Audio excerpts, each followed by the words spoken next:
और चलिए सीधे रुक करते चुनाव आयोग की इस वक्त प्रेस कॉन्फ्रेंस हो रही है। एसआईआर को लेकर चुनाव आयोग ये प्रेस कॉन्फ्रेंस कर रहा है। सीधी तस्वीरें। Shri Bhanu Prakash ji, Shri Sanjay Kumar, DGIT, Mrs Seema, Miss Shubhra Saxena, director ECI, Shri Vijay Pande ji, DDG law. I am Ashish Goyal, DG media.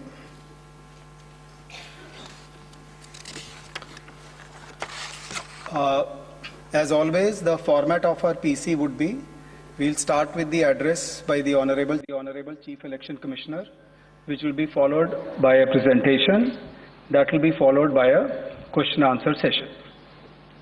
Sir. Honorable Election Commissioner Dr. Sukhbir Singh Sandhu ji, Honorable Election Commissioner Dr. Vivek Joshi, election commission के सीनियर ऑफिसर्स, मीडिया के हमारे साथी और आपके माध्यम से जुड़े हुए इस देश के सभी मतदाता, आप सबको नमस्कार। आज हम सब स्पेशल इंटेंसिव रिवीजन के दूसरे चरण के रोल आउट के संबंध में आयोजित इस प्रेस कॉन्फ्रेंस में उपस्थित हैं। मैं आप सभी का हार्दिक स्वागत करता हूं।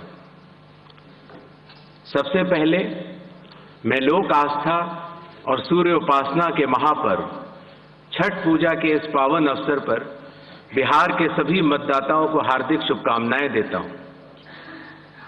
आज अस्ताचलगामी भगवान भास्कर को अर्घ्य देने के शुभ दिन पर मैं बिहार के 7.5 करोड़ मतदाताओं को विशेष रूप से नमन करता हूं, जिन्होंने निर्वाचन आयोग पर अटूट विश्वास जताया है और एसआईआर में पूर्ण भागीदारी निभाई और अब इस चुनाव में मतदान करने के लिए उत्साहित है। बिहार में एसआईआर के सफल संचालन के बाद आयोग ने देश के सभी 36 मुख्य निर्वाचन अधिकारियों के साथ 2 महत्वपूर्ण सम्मेलन आयोजित किए। इन बैठकों में एसआईआर से संबंधित अनुभवों, तकनीकी प्रगति और भविष्य की दिशा निर्देशों पर भी व्यापक चर्चा की गई। पिछले एसआईआर की मतदाता सूची से मैनुअल भी और तकनीकी तरीके से भी दोनों स्तरों पर मिलान का कार्य लगभग पूरा कर लिया गया है और इसके तैयारी के आधार पर अब चयनित राज्यों में एसआईआर का दूसरा चरण प्रारंभ किया जाएगा। याद रहे, एसआईआर का प्रमुख उद्देश्य है हर योग्य मतदाता को सूची में शामिल करना और अयोग्य को मतदाता सूची से हटाना। आइए अब पीपीटी के माध्यम से आपको विस्तार में एसआईआर के इस फेज 2 के बारे में बताते हैं। जैसा कि आप सबको पता है, एसआईआर का फेज 1 समाप्त हुआ और इस चरण की सबसे बड़ी खूबी यह रही कि बिहार के 7.5 करोड़ मतदाताओं ने बढ़ चढ़कर पार्टिसिपेट किया। 90,000 BLOs, सभी 12 राजनीतिक दलों के 1.6 लाख बूथ लेवल एजेंट्स, सब ने मिलकर मतदाता सूची को शुद्ध बनाने का कार्य किया और नतीजा आपके सामने है। 0 अपील्स, अर्थात बिहार की मतदाता सूची अधिकतम शुद्ध मानी जाएगी। अब फेज 2 12 राज्यों में या संघ शासित प्रदेशों में आरंभ होने वाला है। नेक्स्ट।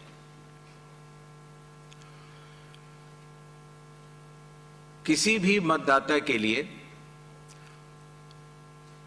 जो उसकी अर्हताएं हैं वो संविधान के अनुच्छेद 326 में लिखी गई हैं, अर्थात भारत का नागरिक होना, कम से कम आयु 18 वर्ष की होना, उस विधानसभा क्षेत्र का सामान्य निवासी होना और किसी अन्य कानून से उसको डिस्क्वालीफाई न किया गया हो।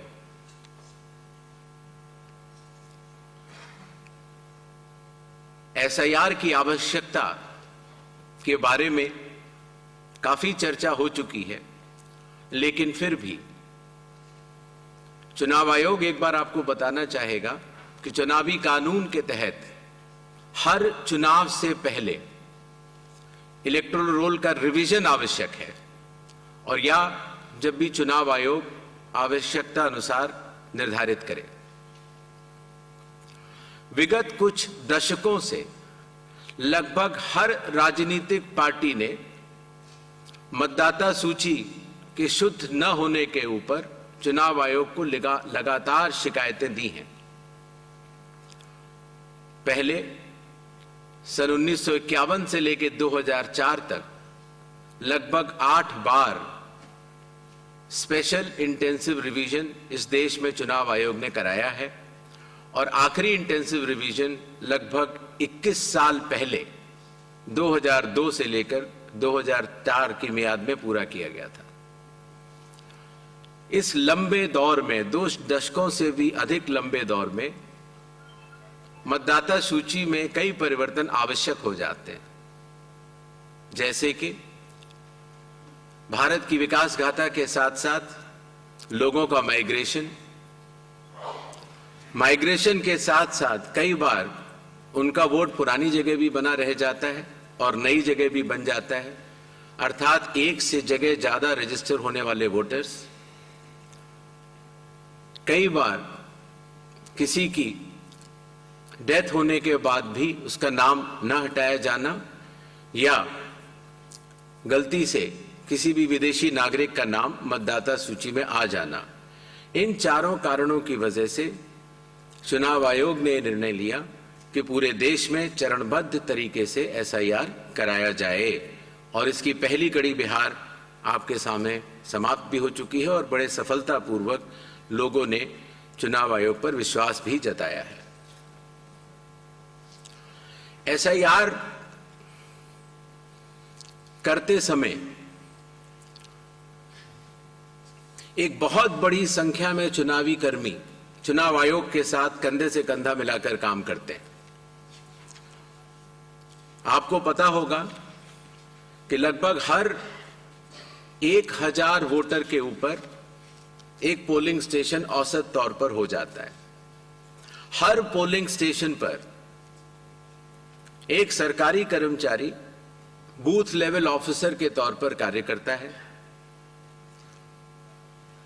एक विधानसभा क्षेत्र में 300 या 400 के बीच में लगभग पोलिंग स्टेशंस होते हैं, और हर विधानसभा क्षेत्र में एक इलेक्टोरल रजिस्ट्रेशन ऑफिसर होते हैं।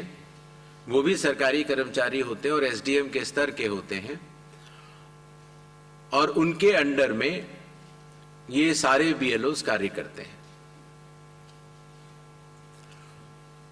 इलेक्टोरल रजिस्ट्रेशन ऑफिसर को सहायता करने के लिए assistant electoral officer registration officers भी होते हैं, जो कि लगभग हर तहसील में एक या उससे अधिक होते हैं। ईआरओ एक सब डिविजनल मजिस्ट्रेट के लेवल का अधिकारी होता है, जिसकी कानूनी जिम्मेदारी होती है कि वो मतदाता सूची ड्राफ्ट तैयार करे, जनमानस से मिले हुए क्लेम्स एंड ऑब्जेक्शंस को रिसीव करे और उनके ऊपर एक निर्णय ले, और उसके बाद एक फाइनल मतदाता सूची प्रकाशित करे। ईआरओ के इस निर्णय के बाद, अर्थात फाइनल मतदाता सूची प्रकाशित करने के बाद, अगर किसी भी सिटीजन ऑफ इंडिया को, उस विधानसभा क्षेत्र में रहने वाले किसी भी मतदाता को अगर कोई भी अपील करनी हो तो वो उस जिले के जिला अधिकारी के पास कर सकता है, और अगर वह जिलाधिकारी के निर्णय से भी असंतुष्ट हो तो उस राज्य के चीफ इलेक्टोरल ऑफिसर के पास अपनी सेकंड अपील दायर कर सकता है। यह मैं इसलिए आपको बता रहा हूं कि बिहार में सभी राजनीतिक दलों के साथ मिलकर जब एसआईआर हुआ, उसके बाद जो जिला मजिस्ट्रेट्स के पास अपील आई 38 जिलों में, वह शून्य थी। अर्थात ईआरओ और इलेक्टर्स ने मिलकर और बूथ लेवल एजेंट्स ने मिलकर बहुत ही अच्छा काम किया।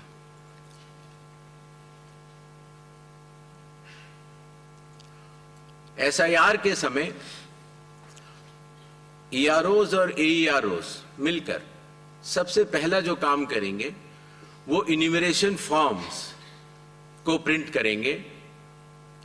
जिन राज्यों में एसआईआर हो रहा है या अभी होने वाला है, उनकी मतदाता सूची आज रात को 12 बजे फ्रीज कर दी जाएगी और उन हर मतदाता को जिसका नाम उस सूची में है, उसको एक यूनिक इन्यूमरेशन फॉर्म प्रिंट करके बीएलओ उसके घर देने जाएंगे। इन्यूमरेशन फॉर्म में वो आवश्यक डिटेल्स होंगे जो कि आज की मतदाता सूची में हैं। जब बीएलओ फॉर्म्स डिस्ट्रीब्यूट करना शुरू करेंगे एग्जिस्टिंग इलेक्टर्स को, उसके बाद इन्यूमरेशन फॉर्म में जिसका भी नाम है वो उसको लिंक करने का प्रयास करेंगे कि क्या उन्हीं का नाम 2003 की सूची में था। अगर था तो उनको कोई भी कागज और नहीं देने होंगे। इसी तरीके से अगर उनका नाम स्वयं नहीं था और उनके पिताजी या माताजी का नाम था तो भी उनको कोई और कागज नहीं देने होंगे। तो ये लिंकिंग और मैचिंग, बिहार जब हमने एसआईआर किया था तो सिर्फ बिहार की अवेलेबल थी और आज पूरे देश की 2002 से 4 में हुए एसआईआर की मतदाता सूची जो लिंक दिया गया है voters.eci.gov.in पर कोई भी देख सकता है और इस मैचिंग को स्वयं भी कर सकता है। बीएलओज, बूथ लेवल ऑफिसर्स एसआईआर की प्रमुख कड़ी होते हैं।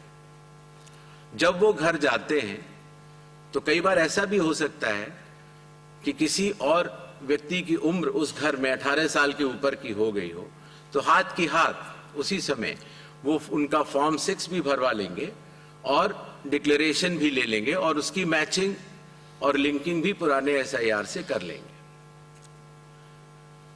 कई बार हमारे मतदाता अगर पढ़ने या लिखने में उनको दिक्कत है तो बूथ लेवल ऑफिसर उनको इन्यूमरेशन फॉर्म भरने में मदद भी करेगा और मदद करने के बाद इस तरह के सारे इन्यूमरेशन फॉर्म्स मैचिंग और लिंकिंग करने के बाद वो ईआरओ और एईआरओ को जमा करेगा।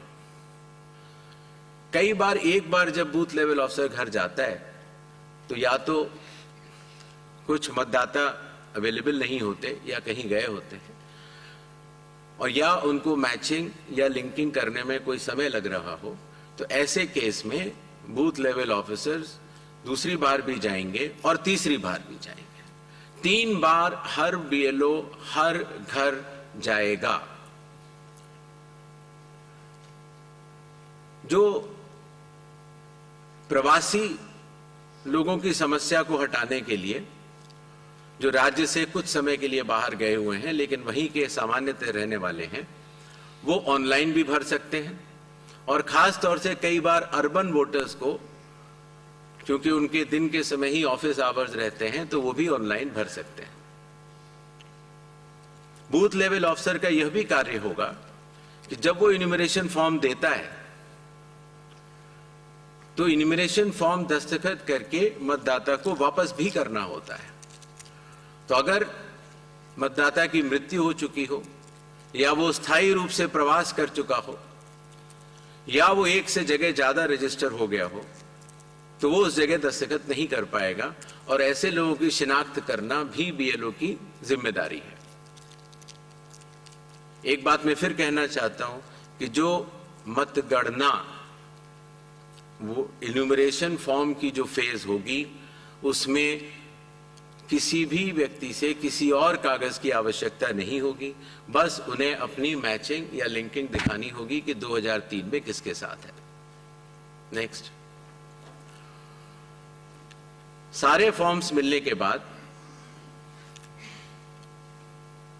ईआरओ और एईआरओ ड्राफ्ट सूची प्रकाशित करेंगे। ड्राफ्ट सूची में उन्हीं मतदाताओं का नाम होगा जिनके इन्यूमरेशन फॉर्म्स वापस मिल गए। जिन मतदाताओं की मैचिंग या लिंकिंग नहीं हो पा रही है, 2003 में कहां थे? 2003 में आपके माता पिता भी नहीं थे या कोई भी नहीं था। ऐसे लोगों को भले ही उनका इन्यूमरेशन फॉर्म मिल गया हो, लेकिन नोटिस जारी करेगा ईआरओ और एईआरओ, और नोटिस जारी करने के बाद फिर वो उनकी एलिजिबिलिटी डिसाइड करेगा इंक्लूड करने के लिए या एक्सक्लूड करने के लिए बेस्ड ऑन इंडिकेटिव डॉक्यूमेंट्स, जो मैं आगे बताऊंगा।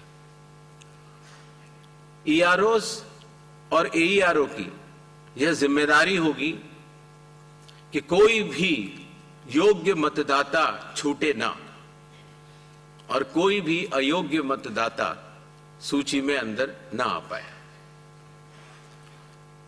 ईआरओ के फैसले के खिलाफ